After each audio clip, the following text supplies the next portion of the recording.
Literasi. Apa kabar sahabat Puskama semua? Semoga selalu dalam keadaan sehat ya. Pada video kali ini, kita akan melanjutkan part 2, mendengarkan buku Madiun Sejarah Politik dan Transformasi Kepemerintahan dari abad 14 hingga awal abad 21, yang akan menjelaskan Madiun di era Mataram. Masih bersama Mas Gayeng, selamat menyaksikan. Halo sahabat Puskama, sahabat Perpustakaan Kabupaten Madiun, salam literasi. Pada kesempatan ini spesial akan saya sampaikan untuk episode yang kedua, masih buku yaitu Madiun. Dan tentu saja kita ingat pada episode yang pertama bahwasanya Retno Jumilah ya setelah Boroboyo ditaklukkan akhirnya menjadi permaisuri dari Panembahan Senopati ya. Nah, karena Mataram pada waktu itu masih berkepentingan untuk ekspansi ya. Maka walaupun setelah menikah dengan Retno Jumilah pun waktu ekspansi ke Pasuruan ini Retno Jumilah juga diajak ke sana gitu ya. Jadi ikut ekspansi ke sana. Setelah sana selesai, kemudian kembali ke Daton ya. Nah, diceritakan berikutnya Retno Jumilah mempunyai putra ya. Jadi ini yang perlu saya sampaikan karena selama ini banyak yang masih belum jelas siapa saja sih putra dari Retno Jumilah ya. Nah, di sini setelah kelahiran putra Retno Jumilah, sekalipun masih anak-anak, mereka segera bergiliran ditunjuk sebagai Bupati Madiun, ya, walaupun masih anak-anak gitu. Yang pertama Raden Mas Julik, ya, dengan gelar Raden Tumenggung Pringgoloyo. Ini tertanggal yaitu tahun 1595 sampai 1601. Kemudian disusul pada awal pemerintahan Susuhunan Hanyokrowati, yaitu Raden Mas Juminah ditunjuk menjadi Bupati Madiun dengan gelar Adipati Juminah. Itu tahun 1601 sampai 1613. Uniknya mereka diangkat menjadi Bupati Madiun ketika masih usia kanak-kanak. Oleh karena itu perlu ditunjuk seorang emban atau pengasuh, yaitu Raden Mas Bagus Petak, putra dari Pangeran Mangkubumi, kakak Panembahan Senopati. Pada tahun 1613, Juminah diangkat menjadi pejabat di Kerajaan Mataram pada awal pemerintahan Sultan Agung dan menyandang sebutan Pangeran Jumilah Madiun.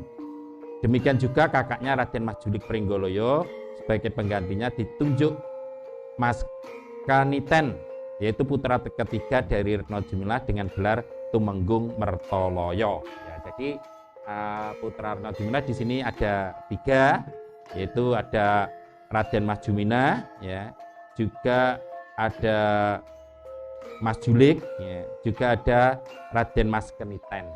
Nah, ini perlu saya sampaikan ya, bahwasanya peran serta putra putri dari Retno Jumilah ini dalam kiprahnya di Mataram ini sangat luar biasa ya.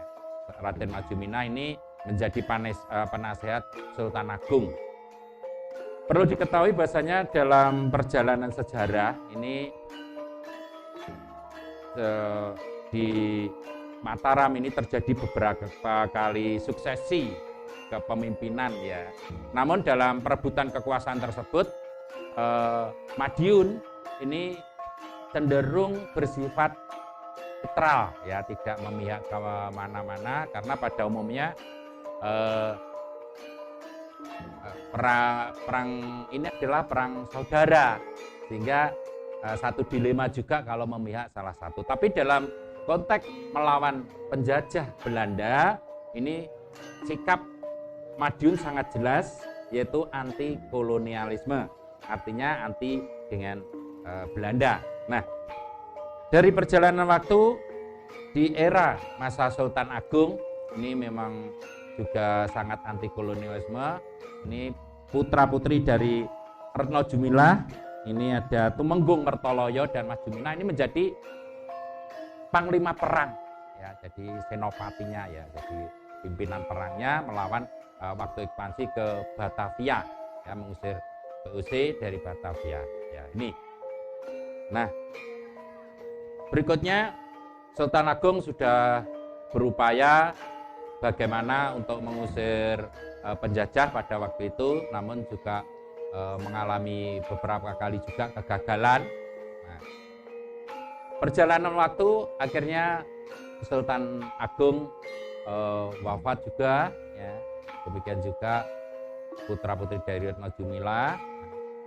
Tibalah perjalanan sejarah sampai ke Sultan Hamengkubuwono yang pertama. Ya, ini akhirnya menunjuk di Madiun ini yaitu Ronggo Prawiro Dirjo I. Ini untuk menjadi bupati di Madiun. Berikutnya beliau wafat, terus diteruskan oleh putranya yang bergelar Ronggo Prawiro II. Nah, demikian juga seterusnya. Nah, ini Ronggo Prawiro Dirjo II ini juga punya karakter pemberani, ya, juga anti kolonialisme. Dan berikutnya diteruskan oleh putranya yaitu Ronggo Prawiro Dirjo III. Ini juga sangat anti kolonialisme ya. Dan nanti untuk lebih lengkapnya tentang Ronggo Prawiro Dirjo III akan kita sajikan tersendiri, karena di situ banyak cerita sejarah yang perlu diketahui oleh generasi muda, oleh masyarakat Madiun pada umumnya. Kita punya tokoh yang mempunyai jiwa nasionalisme yang luar biasa. Ya, nanti kita akan melihat bagaimana sepak terjang Ronggo Prawiro Dirjo III dalam melawan penjajah Belanda. Nah, perjalanan sejarah dari Kerajaan Mataram terus berlanjut ya, masih dalam era penjajahan Belanda. Tibalah satu pergolakan perjuangan di mana di tahun 1942 ini hadirnya tentara Jepang dan Belanda menyerah pada Jepang, dan Jepang akhirnya menguasai Indonesia kurang lebih 3,5 tahun. Nah, saat-saat yang ditunggu oleh masyarakat dan bangsa Indonesia yaitu kemerdekaan akhirnya diraih dan diproklamirkan oleh Soekarno-Hatta tanggal 17 Agustus 1945. Nah, setelah kemerdekaan ini, perjalanan sejarah Indonesia terus berjalan untuk mengisi kemerdekaan. Tentu saja banyak hal yang diceritakan di buku ini yang kalian bisa simak, yaitu perjalanan sejarah di masa awal kemerdekaan Indonesia. Itu.